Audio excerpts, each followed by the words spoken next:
Welcome to LATAM News. Kicking things off with Brazil, Lula da Silva announced his presidential re-election campaign this week with the slogan Vamos juntos pelo Brasil, which means let's go forward for Brazil. Now, this upcoming October election is extremely contested and all eyes will be watching Brazil then.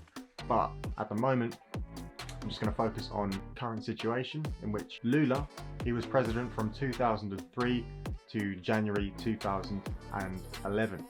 He's now running against incumbent president Jair Bolsonaro, a man that has been accused of crimes against indigenous people in Brazil. He has been accused of destruction of the Amazon rainforest. He had a horrendous COVID policy which caused Brazil to have one of the highest death rates in the world, and his views towards LGBT people and minorities are also questionable as well. This election is arguably going to be the biggest Brazilian presidential election in decades. Now, if you read a lot of Western media, people label Lula as the world's most popular politician. In the West, in the liberal, neoliberal West, this might be true. He's always had extremely high approval ratings, but in Brazil, this image is very, very different and somewhat skewed because Lula has actually spent 580 days in prison and was only released in March 2021. This was a scandal called Operation Car Wash, essentially, and it involved the Brazilian petrol multinational Petrobras, and it also involved former President Dilma Rousseff, who is essentially an ally of Lula. The judge involved in prosecuting Lula at the time was soon to be current President Jair Bolsonaro's Justice Minister. Now you can see why this election is going to get real tasty. They both have a very, very personal and intertwined political history. Brazil has seen its fair share of hardships in the last couple of years, having one of the highest COVID death rates. The destruction of the Amazon has quadrupled, and many seem to blame Bolsonaro for this. Now, I've spoken to a lot of Brazilians, and it's not necessarily that Lula is coming back to save Brazil. He is essentially the lesser of two evils. However, he does sit ahead by 14 or 15 percentage points in the polls at the moment compared to Bolsonaro, and they win, although how much can we trust the polls in this day and age after the 2016 US presidential election? I don't know, not much. But anyway, Lula is ahead at 14% in the polls and things are looking pretty good right now. Obviously, with Lula being allowed to run again, you're probably asking, how is this possible if he has been a convicted criminal? Well, essentially, the judge annulled the prison sentence, and yeah, as I say, he was released in March 2021. That has left him free to run again. If you want to know more about this, there is a fantastic documentary on Netflix called The End of Democracy, and it talks about Lula, Sergio Moro, Bolsonaro, and the trial and prosecution of Dilma and Lula itself. Moving on to Brazil's Andean neighbours, Pedro Castillo, recently elected president of Peru, has lost a bid to change the 1993 constitution through a referendum after his bid or bill essentially failed in the Peruvian Congress, 11 votes to 6. If you've ever heard of the revolving door, Peru is the prime example of this, having 5 presidents in the last 6 years, and Castillo's cabinet having changed 4 times in the last year so far. It's ridiculous. Many Peruvians, like many of us around the world, are fed up with rising food, rising bills and rising energy prices. Now, Castillo sought to diffuse the current situation in Peru with these proposed proposals. Now, with the Peruvian constitutional referendum out the window, the frustrations are obviously going to continue to simmer, and those frustrations are most felt in the mining regions of Peru, especially in the Las Bambas copper mine. Now, this mine accounts for 2% of the world's production. Yeah, I know, 2% is actually massive, and it's owned by a Chinese company called MMG Limited. For the past 8 years, they have been extracting, I think, about 300,000 to 400,000 tons of copper. And now the locals who were resettled 8 years ago are essentially asking for their land back. At the time, the government and the company itself gave a variety of cash handouts, resettlement schemes with houses, but now the Fuerabamba community want to come back, and they have been staging a protest by setting up camp with tents near the mine. This is hugely disruptive at a time when the Chinese company were looking to increase production. Now, if this doesn't show you that many of our problems around the world are the same, then I don't know what will. Peruvians are clearly fed up with the wealth transfer that is happening across the world in their country, just like in ours. Now, we're going to head to Colombia, and I want to talk about something that is a shame because I don't really want to talk about it, because it paints Colombia in a very negative light in which it already has been completely shrouded in the past. Colombia is an extremely versatile economy with a wealth of natural resources at its dispense. The problems have come from the Choco region in northern Colombia, where roadblocks and hostage situations have arisen due to the extradition of Diaro Antonio Usaga, better known as Otoño, to the US on charges of drug trafficking, murder, and you know the score. Otoño is leader of the infamous Gulf Clan cartel, and the current disruptions in the region of Choco has essentially left citizens of the region in perpetual fear for their life. The government has yet to make huge intervention, and access to public services is little to nothing. The problem with Colombia is that as soon as you take out a drug dealer, you leave a power vacuum, and it doesn't get to the source of the problem. The problem is not the drugs, because drugs are always going to be consumed, they're always going to be sold. But unfortunately, you kind of disrupt a fairly smooth pattern when you take away one of the biggest leaders. And lastly, what does this extradition to the US actually do for your average Colombian?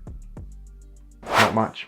Also in Colombia, Marcelo Pecci has been killed on the island of Baru near Cartagena. Pecci was a Paraguayan crime prosecutor known for his high-level investigations in the field of drug trafficking and the international drug trade. But the crazy thing was, he was killed on a beach just after his wife announced that she was pregnant with their first baby. A reward of $500,000 is being offered to any information that can lead towards the arrest. However, Colombian authorities have not released the identity of those involved at the moment. This raises questions about the size and the scale and the power of Paraguayan crime syndicates who feel that they can just commit a crime on foreign soil. That is, if it was anything to do with Paraguayan nationals or Paraguayan criminal groups. Colombia's head of police has said Pecci was a victim of transnational crime, and yet clearly this is true. And it's not too different from the situation that happened in Haiti, where Haiti's president Jovenel Moïse was murdered last July by Colombian hitmen on his own soil. Now, I don't think the incidents obviously are connected, but there is a prevailing attitude in Colombia who for years, 30, 40, 50 years, have dealt with guerrilla fighters in the jungle, essentially, who have been fighting against the Colombian state. Now, many of these groups have now disbanded, and many of the people involved now have not much opportunity for work and look into stuff like being a hitman, for example. With all these unemployed guerrillas with no opportunities, obviously you're going to take the chance to drop a hit on someone for a paycheck. So maybe it explains why Pecci was killed in an island off Cartagena. Heading over to Mexico, 2 journalists have been killed in the state of Veracruz which marks the 11th murder this year of a journalist. Many have accused President AMLO of inciting this steep rise in violence against journalism. AMLO, also known as President Obrador, he has failed to address the issue and has let drug violence against journalists run rampant.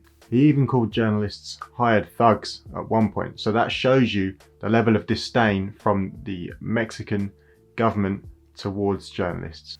Attacks on journalists in Mexico go unpunished, with essentially 90% of all cases going unsolved. And with the level of violence in many Mexican states tied to the drug trade, it is very, very easy to get away with these type of crimes because there is no action or no recourse for the people committing these crimes. And those cartels and drug barons are increasing their power across Latin America, which leads us on to our next country, Ecuador, which has seen 43 more people die this week in prison-related riots.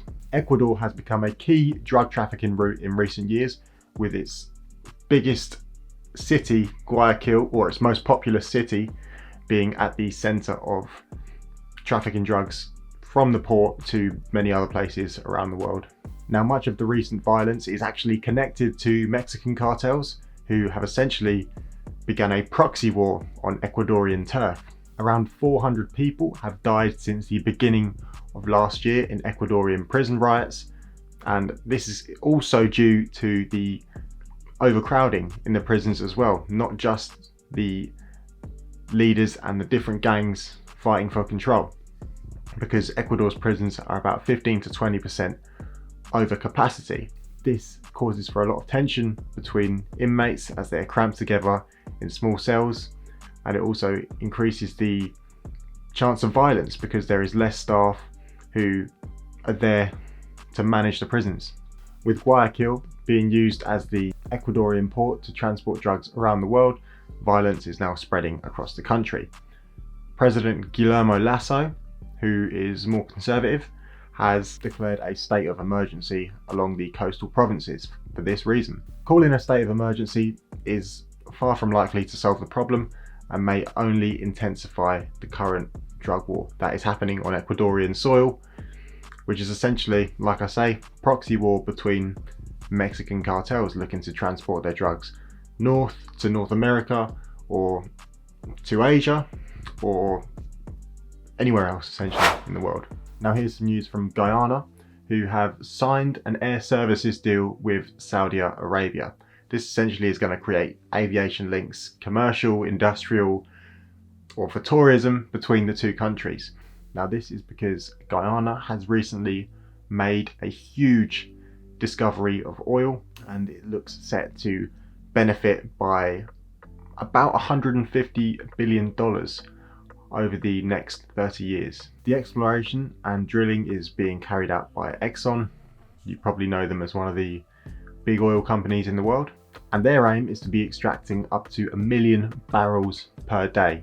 Guyana's president has said he doesn't want to fully nationalize the oil industry because he wants Guyana to properly manage their newfound oil wealth and not become one of the classic oil cursed nations who squander their wealth and fail to help the average citizen out. Arnett Arjun, I think that's how you say it, of the Marine Conservation Society in Guyana, believe Exxon are going to pay zero attention to the environmental impact on fishermen and Guyana's unique ecosystem. Having said that, she does believe that oil presents the final option for the Guyanese population of 800,000, who currently most people live on around $6 a day. 150 billion over 30 years is an extremely interesting proposition for such a previously poor country. It could either change the lives of the Guyanese or do absolutely fuck all. But to have a conservationist saying that about oil is certainly an interesting point. Guyana, one to watch. And now moving across to the Caribbean island of Haiti, 150 people have died due to gang violence in the capital, Port-au-Prince. Haiti, a former French colony, has struggled for the last 200 years since independence to get on its feet and is one of the poorest countries in the world. In recent years, it's suffered from earthquakes, increased political violence, and more recently, the country is still reeling from the assassination of Jovenel Moïse, their president, in July last year, in which a month later they had a 7.2 magnitude earthquake. This has already rocked a previously unstable and poverty-stricken nation into complete delirium, with many wealthy neighbourhoods in Port-au-Prince, previously seen as safe, now becoming the reserve of gangsters and mobs roaming across the city, essentially raping people, taking people hostage, burning people alive, just to win a turf war.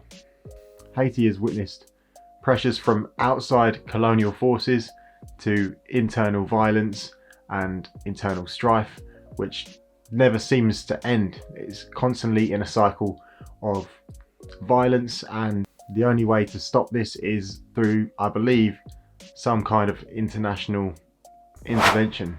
In other news, Alberto Fernandez, Argentina's president, complained that a 2019 deal between the EU and the 4 founding Mercosur countries has been horrendously held up by the EU's protectionist laws, especially in the industry of agriculture. Many countries, including France and Ireland, have complained about the potential impact a deal with Mercosur, the South American trade bloc, will have on their interests. Now, in Costa Rica, their new president, Rodrigo Chavez, has declared a state of emergency, usually reserved for natural disasters or health pandemics per se, but now a recent ransomware attack by the Russian Conti gang has essentially debilitated many government departments, and the finance ministry of Costa Rica has still not recovered. There is a $10 million bounty on identifying any of those who are involved. If you know anyone, get in touch with me and just let me know, because I'll do it for you if you want, no worries. And last but not least, the Americas Summit is about a month away, but it's being held in Los Angeles this year, with a few nations, Cuba, Nicaragua and Venezuela, left-wing nations, not being invited essentially, or there is rumours about them having not been invited. Mexico and Bolivia's presidents have stated that they also will not attend the summit if certain countries are barred. Now, the Americas Summit is essentially just a meeting of all the different countries and the diplomatic delegations to discuss trans-regional issues across the Americas. I know the US might not be on good terms with Cuba and Venezuela, but everyone's got to have their say. I appreciate that was an ultra long video. I wasn't really expecting to do it this way. My brain just keeps going. Ideally, I'd like to do these in like 10-15 minutes, but you know, I'll clip it.